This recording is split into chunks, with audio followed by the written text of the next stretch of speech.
this is not a phrase that would have come out of the mouth of President Joe Biden, even while he's been President Joe Biden. Well, we'll jump over to televised mental institution known as MSNBC, and Jen Psaki, who of course purports to be a journalist but is actually an activist.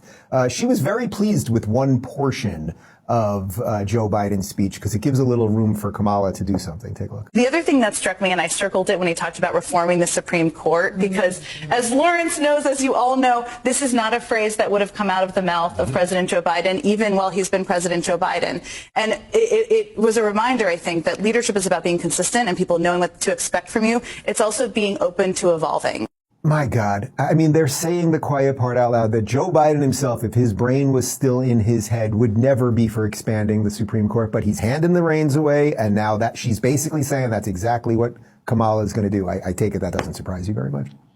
No, I mean, people like Elizabeth Warren have been openly tweeting that they want to pack the Supreme Court. They're saying that's a good idea. It's transparent. I mean, even FDR, at the height of his power, didn't get away with doing that. But Democrats, and he was greatly embarrassed by that. It's one of his few failures. But Democrats are just openly advocating for this. I mean, packing the Supreme Court. First of all, it would destroy the Supreme Court. I guess we have 9 justices. If they increase the number up to, say, 13, then when the Republicans get control, won't they want to boost it to 20 and so on? You'll just ruin the court. It's one of the last functioning institutions in our democracy, and they want to undermine it and destroy it. It is shocking that they can just say this. They don't seem to pay any kind of price for it at all. No, and it's sort of the same thing as we just discussed. They seed something in the media, and then next thing you know, it comes true, a couple weeks or a couple months later.